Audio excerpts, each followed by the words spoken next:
मैं Piyush Ranjan exam phobia channel पे आप लोग का स्वागत करता हूँ। मैं आप लोग के बीच आज फिर से घटना चक्र का हिस्ट्री का सेक्शन लेके आया हूँ और आज हम लोग इस सेक्शन में गुलाम वंश और खिलजी वंश के बारे में पढ़ने वाले हैं। ठीक है, कुछ नोट्स पढ़ेंगे और फिर आज नोट्स पढ़ने के बाद फिर अगले दिन हम लोग गुलाम वंश और खिलजी वंश में जो भी क्वेश्चन पूछा गया है उस क्वेश्चन का डिस्कशन करेंगे। ठीक है, तो चलिए शुरू करते हैं। ठीक है, और ये जो है आपको एकदम मैंने ब्लू पेन से घेर रखा है, बिल्कुल उसी को पढ़ना है, कुछ फालतू बातों को नहीं पढ़ना है। ठीक है, तो चलिए शुरू करते हैं। दिल्ली सल्तनत गुलाम वंश। ठीक है, 1206 से लेकर 1290 ईस्वी तक दिल्ली सल्तनत के सुल्तान गुलाम वंश के सुल्तानों के नाम से विख्यात हैं, जिसके संस्थापक कौन थे? कुतुबुद्दीन ऐबक। ठीक है, वे एक वंश के नहीं थे, वे सभी कौन थे? तुर्क थे। वे सभी क्या थे? तुर्क थे और उनका वंश पृथक पृथक वंश का था। साथ ही वे स्वतंत्र माता पिता की संतानें थे।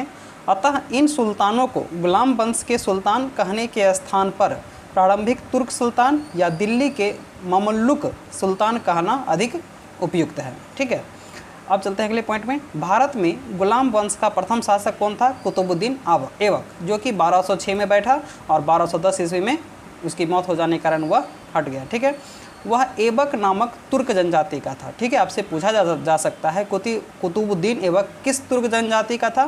तो ऐबक नामक तुर्क जनजाति का था। ठीक है, चलते हैं अगले पॉइंट्स की ओर। बचपन से ही अति सुरीले स्वर में वह कुरान पाठ पढ़ता था, जिसके कारण वह कुरान खां के नाम से भी प्रसिद्ध हो गया। आपसे पूछा जा सकता है जो कुरान खां के नाम से किसे जाना जाता है? तो कुतुबुद्दीन ऐबक को। ठीक है, मोहम्मद गौरी ने उसे अमीर ए आखुर के पद पर प्रोन्नत किया था, मतलब उसका प्रमोशन किया था। मोहम्मद गौरी ने कुतुबुद्दीन ऐबक को अमीर ए आखुर के पद पर प्रोन्नत किया था। ठीक है, ऐबक की राजधानी क्या थी? लाहौर। ऐबक की राजधानी क्या थी? लाहौर। और ऐबक ने कभी भी सुल्तान की उपाधि धारण नहीं की थी, उसने केवल मलिक और सिपह सलार की उपाधि से ही अपने को संतुष्ट रखा। आपसे पूछा जा सकता है दिल्ली सल्तनत के किस सुल्तान ने कभी सुल्तान की उपाधि धारण नहीं की? तो कुतुबुद्दीन ऐबक ने। आपसे पूछा जा सकता है दिल्ली सल्तनत के किस सुल्तान ने मलिक और सिपह सलार की उपाधि धारण की थी? तो कुतुबुद्दीन ऐबक ने। आपसे पूछा जा सकता है जो कुतुबुद्दीन ऐबक की राजधानी कहाँ थी? तो लाहौर थी। ठीक है, चलते हैं पॉइंट की ओर। अपनी उदारता के कारण कुतुबुद्दीन ऐबक इतना अधिक दान करता था कि उसे लाख बख्श, मतलब लाखों का दान देने वाले के नाम से पुकारा गया। ठीक है, कुतुबुद्दीन ऐबक ने दिल्ली में कुव्वत उल इस्लाम मस्जिद और अजमेर में 2.5 दिन का झोपड़ा नामक मस्जिदों का निर्माण कराया था। ठीक है, कुव्वत उल इस्लाम मस्जिद कहाँ पे है? दिल्ली में। 2.5 दिन का झोपड़ा कहाँ पे है? ये अजमेर में है। दिल्ली में कुव्वत उल इस्लाम मस्जिद और अजमेर में 2.5 दिन का झोपड़ा को किसने बनवाया था? तो कुतुबुद्दीन ऐबक ने बनाया था। किसे लाख बख्श की उपाधि से जाना जाता है? तो कुतुबुद्दीन ऐबक को। ठीक है, चलते हैं अगले पॉइंट में। उसने दिल्ली में स्थित कुतुब मीनार का निर्माण कार्य प्रारंभ किया। कुतुब मीनार है कहाँ पे? दिल्ली में। ठीक है, जिसे पूरा किसने करवाया? इल्तुतमिश ने। ठीक है, फिरोज शाह तुगलक के शासनकाल में इसकी चौथी मंजिल को काफ़ी हानि पहुंची थी, जिस पर फिरोज ने चौथी मंजिल के स्थान पर 2 और मंजिलों का निर्माण कर दिया। इस प्रकार से देखा जाए तो कुतुब मीनार है कितने मंजिल का है? 5 मंजिल का है। ठीक है, कुतुबुद्दीन ऐबक की मृत्यु चौगान के खेल, आधुनिक पोलो की भांति का एक खेल में घोड़े से गिरने के दौरान 1210 ईस्वी में हो गई थी। कुतुबुद्दीन ऐबक की मृत्यु कब हुई? 1210 ईस्वी में। कब हुई थी? तो पोलो खेलने के दौरान। ठीक है, आपको ये कुतुब मीनार को किसने पूरा करवाया था? तो इल्तुतमिश ने। ठीक है, शुरू किसने किया था? तो ये कुतुबुद्दीन ऐबक ने। किसके शासनकाल में चौथी मंजिल को नुकसान पहुंचा था? तो फिरोज तुगलक के शासनकाल में। कुतुब मीनार में कितनी मंजिल है? तो 5 मंजिल। ठीक है, चलते हैं अगले पॉइंट में। घोड़े से कुतुबुद्दीन ऐबक को कहाँ दफनाया गया था? तो लाहौर में। ठीक है, चलते हैं अगले पॉइंट की ओर। दिल्ली सल्तनत का पहला सुल्तान कौन था? इल्तुतमिश, और उसने सुल्तान के पद से खलीफा की स्वीकृति प्राप्त की थी। खलीफा ने इल्तुतमिश के शासन की पुष्टि उसे सारे क्षेत्र में कर दी जो उसने विजित किया और उसे सुल्तान ए आजम की उपाधि प्रदान की। आपसे पूछा जा सकता है दिल्ली सल्तनत का पहला सुल्तान कौन था? तो इल्तुतमिश। ठीक है, और उसे सुल्तान के खलीफा के पद की स्वीकृति किससे प्राप्त हुई थी? तो खलीफा से प्राप्त हुई थी। ठीक है, चलते अगले पॉइंट की। गुलाम का गुलाम ऐबक जो स्वयं का गुलाम था, गुलाम का गुलाम इल्तुतमिश को कहा जाता है। गुलाम का गुलाम किसे कहा जाता है? इल्तुतमिश को। ठीक है, इल्तुतमिश इलबरी जनजाति का तुर्क था। ठीक है, और इल्तुतमिश सुल्तान बनने से पहले वह बदायूं का सूबेदार था। ठीक है। 1205 से लेकर 1206 ईस्वी में खोखर जाति के विद्रोह को दबाने के लिए किए गए अभियान में वह महमूद गौरी और ऐबक के साथ था। कौन? तो इल्तुतमिश। खोखर जाति के विद्रोह को दबाने के लिए जब गया था मोहम्मद गौरी और कुतुबुद्दीन ऐबक, तो यह उसके साथ था। मंगोल नेता चंगेज खां भारत की उत्तर पश्चिमी सीमा पर इल्तुतमिश के शासनकाल में आया था, ठीक है। और चंगेज खां के प्रकोप से रक्षार्थ ख्वारिज्म शाह का पुत्र जलालुद्दीन मंगबरनी सिंधु घाटी पहुंचा था। मतलब हुआ क्या था, जो चंगेज खां भारत के उत्तर पश्चिम सीमा पर आक्रमण किया तो वहाँ का शासक था ख्वारिज्म शाह का पुत्र जलालुद्दीन मंगबरनी, ठीक है। तो वह भागकर इल्तुतमिश के पास आया, तो इल्तुतमिश ने उसकी मदद नहीं की। काहे नहीं की? तो चंगेज खान ने उसको कहा था मदद नहीं करने के लिए, ठीक है। इल्तुतमिश ने बिहार शरीफ एवं बाढ़ पर अधिकार कर राजमहल की पहाड़ियों में तेलिया गढ़ी के समीप हिसामुद्दीन एवज को पराजित किया, ठीक है। इल्तुतमिश ने बिहार शरीफ एवं बाढ़ पर अधिकार कर राजमहल की पहाड़ियों में तेलिया गढ़ी के समीप हिसामुद्दीन एवज को पराजित किया और एवज ने इल्तुतमिश की अधीनता स्वीकार कर ली। इल्तुतमिश ने एवज के स्थान पर मलिक जानी को बिहार का सूबेदार नियुक्त किया। आपसे पूछा जा सकता है जो इल्तुतमिश ने बिहार का सूबेदार किसे नियुक्त किया था? तो मलिक जानी को, ठीक है। तो इल्तुतमिश, ये भी पूछा जा सकता है जो इल्तुतमिश ने जब बिहार शरीफ और बाढ़ पर अधिकार कर लिया था तो उसमें वहाँ का शासक कौन था? तो हिसामुद्दीन ऐबज, ठीक है। चलते हैं अगले पॉइंट की ओर। इल्तुतमिश ने ही भारत में सल्तनत काल में सर्वप्रथम शुद्ध अरबी सिक्के चलाए थे, ठीक है। शुद्ध अरबी सिक्के चलाए थे।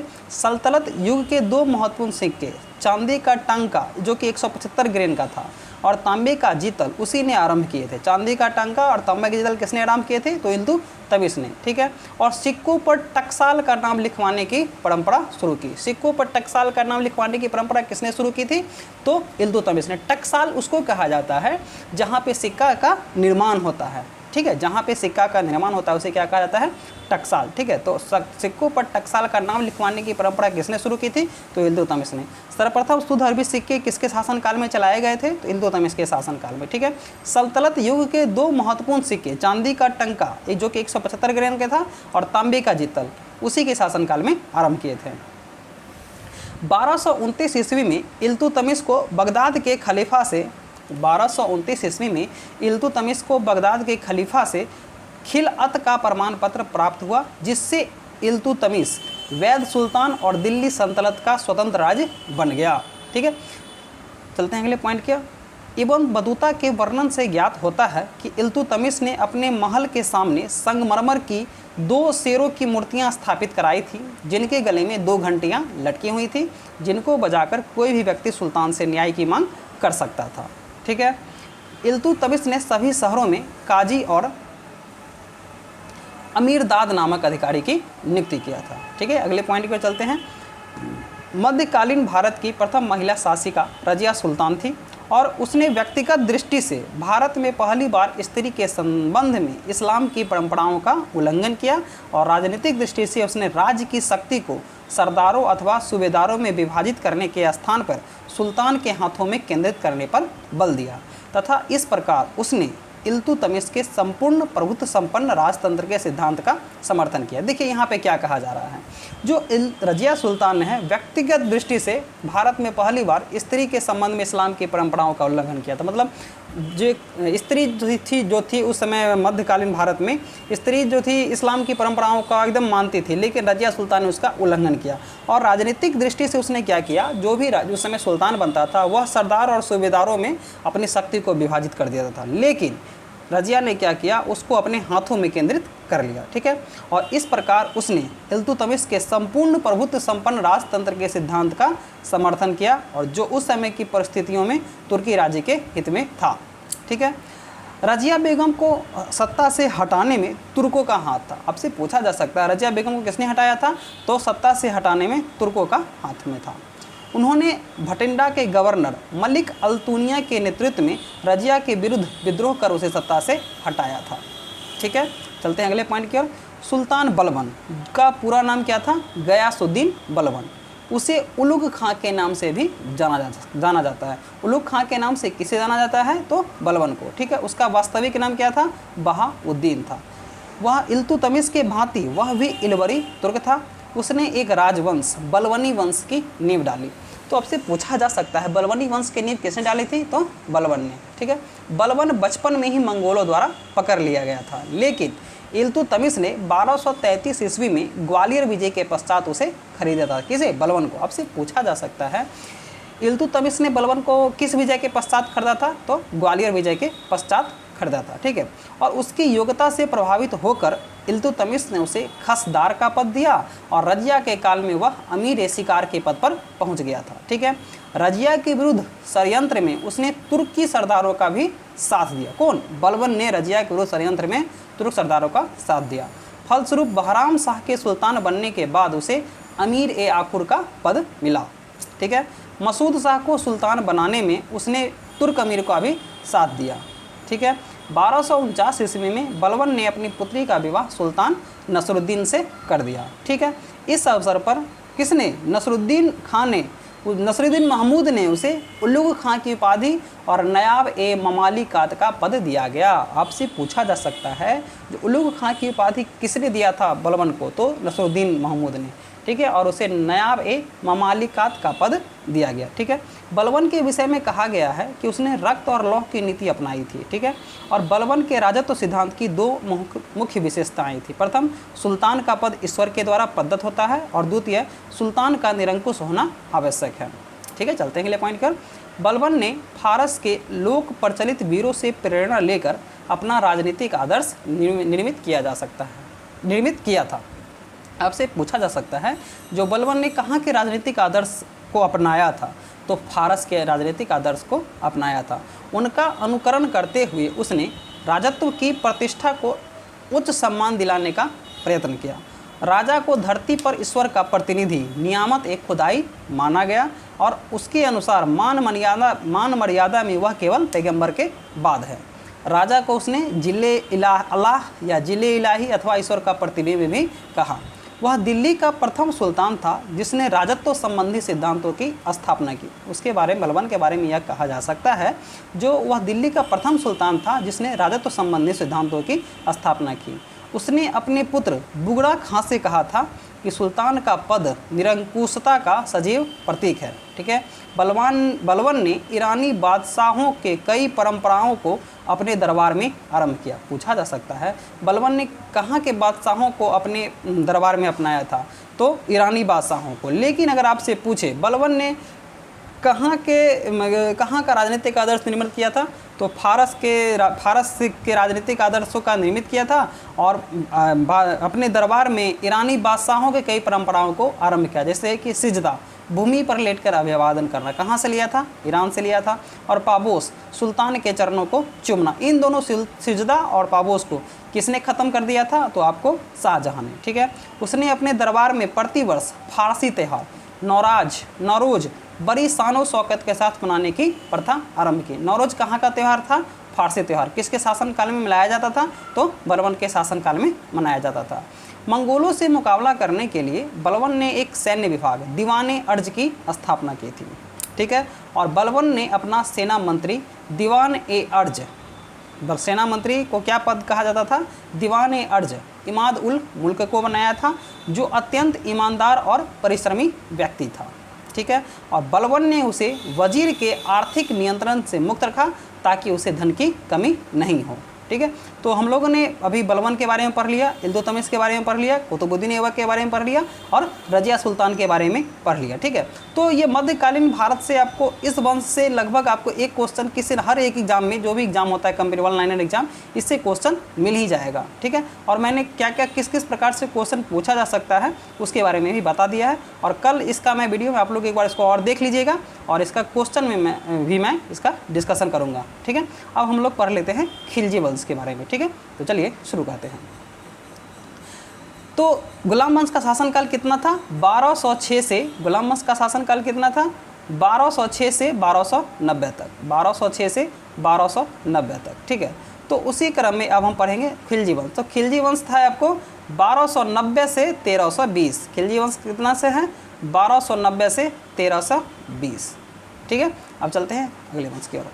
जलालुद्दीन खिलजी ने 1290 ईस्वी में खिलजी वंश की स्थापना की। ठीक है, इसने अपना राज्याभिषेक 1290 ईस्वी में कैकोबाद द्वारा बनवाए गए अपूर्ण किलो खोरी के महल में करवाया था। ठीक है, तो पूछा जा सकता है जलालुद्दीन खिलजी ने अपना राज्याभिषेक कहाँ करवाया था, तो किलो खोरी के महल में करवाया था।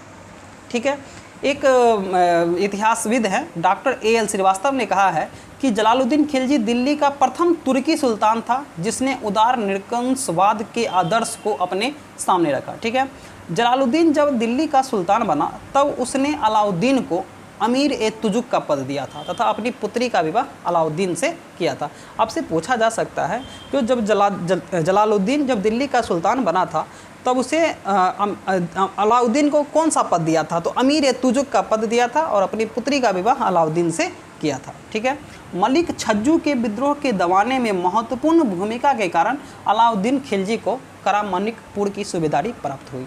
आपसे पूछा जा सकता है जो अलाउद्दीन खिलजी को करा मानिकपुर की सूबेदारी कैसे प्राप्त हुई, तो उसने मलिक छज्जू के विद्रोह के दबाने में महत्वपूर्ण भूमिका निभाई थी, तो इस कारण से उसे मनिकपुर की सूबेदारी प्राप्त हुई। ठीक है, अलाउद्दीन दिल्ली का पहला सुल्तान था जिसने धर्म पर राज्य का नियंत्रण स्थापित कर लिया। अलाउद्दीन दिल्ली का पहला सुल्तान था जिसने धर्म पर राज्य का नियंत्रण स्थापित किया।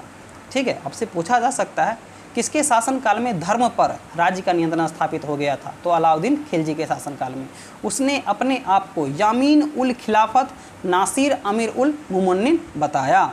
ठीक है, और अलाउद्दीन खिलजी ने ही अपने आप को सिकंदर द्वितीय सानी की उपाधि धारण की और अब उसे अपने सिक्कों पर अंकित करवाया। ठीक है, और अलाउद्दीन के समय में एक प्रसिद्ध सेनापति था जफर खां।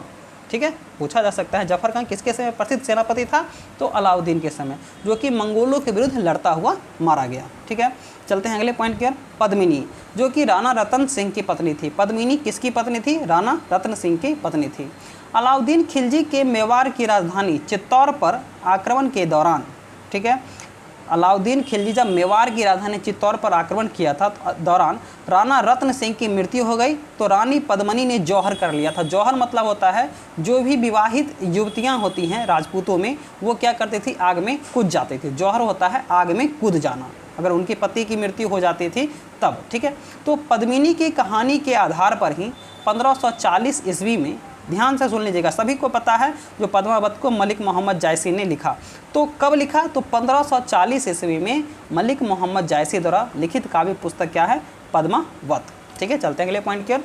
अलाउद्दीन के शासनकाल के प्रारंभ में कुछ विद्रोह हुए। इन विद्रोह के कारणों पर विचार कर के अलाउद्दीन खिलजी ने इसे समाप्त करने के लिए 4 अध्यादेश जारी किए थे। ठीक है, जब अलाउद्दीन के शासनकाल में कुछ विद्रोह हुए थे तो अलाउद्दीन खिलजी ने इसे समाप्त करने के लिए 4 अध्यादेश जारी किए थे। तो पहले अध्यादेश के द्वारा उपहार, पेंशन, दान में प्राप्त भूमि आदि व्यक्तियों से वापस ले ली गई। तो पहले अध्यादेश में क्या हुआ था, जिसको उपहार, पेंशन आदि व्यक्ति को मिली हुई थी उसे वापस ले गई और सरकारी अधिकारियों को सभी व्यक्तियों से अधिकाधिक कर लेने का आदेश दिया गया। ठीक है, दूसरे अध्यादेश में क्या किया गया, तो गुप्तचर विभाग का गठन किया गया। ठीक है, तीसरे अध्यादेश में क्या किया गया, मादक द्रव्य जैसे शराब, भांग आदि का प्रयोग तथा जुआ खेलने पर रोक लगा दी गई। आपसे पूछा जा सकता है जो किस दिल्ली सल्तनत के शासन काल में मादक द्रव्य आदि का प्रयोग तथा जुआ खेलने पर रोक लगा दी गई, तो अलाउद्दीन खिलजी के शासनकाल में। ठीक है, और चौथे अध्यादेश द्वारा सरदारों एवं अमीरों कि दावतों, विवाहों, संबंधों पर प्रतिबंध लगा दिया गया। आपसे पूछा जा सकता है जो अलाउद्दीन ने के शासन काल में जो कुछ विद्रोह हुए थे, इन विद्रोहों को दबाने के लिए उसने कितने अध्यादेश जारी किए थे, तो 4 अध्यादेश जारी किए थे। पहले में उपहार, पेंशन, दान में प्राप्त भूमि आदि व्यक्तियों से वापस ले ली गई। ठीक है, और सरकारी अधिकारियों को सभी व्यक्तियों से अधिकाधिक कर लेने का आदेश दिया गया। और दूसरे अध्यादेश में गुप्तचर विभाग का संगठन किया गया। तीसरे अध्यादेश के अनुसार मादक द्रव्य, शराब, भांग आदि का प्रयोग तथा जुआ खेलने पर रोक लगा दी गई।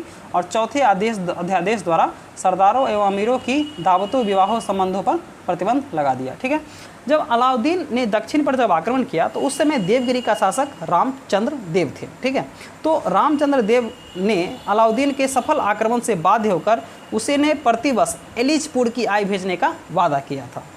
ठीक है, लेकिन उसने नहीं दिया, तो फिर अलाउद्दीन ने आक्रमण कर दिया। ठीक है, और राजा ये रामचंद्र देव उस युद्ध में भी पराजित हो गए। ठीक है, लेकिन अलाउद्दीन ने रामचंद्र देव के प्रति सम्मानपूर्वक व्यवहार किया तथा उसे राय रायन की उपाधि दी। आपसे पूछा जा सकता है जो अलाउद्दीन ने रायन की उपाधि किसे दी थी, तो रामचंद्र देव को दी थी।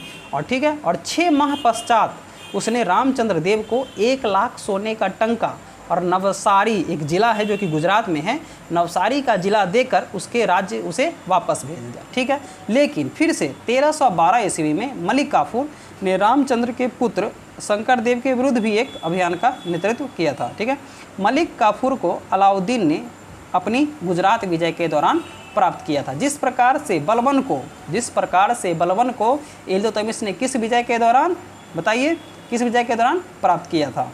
ठीक है, बताइए कमेंट में किस विजय के दौरान प्राप्त किया था। उसी प्रकार से मलिक काफूर को अलाउद्दीन ने अपनी गुजरात विजय के दौरान प्राप्त किया था, और मलिक काफूर को इसी कारण से 1000 दिनारी भी कहा गया है।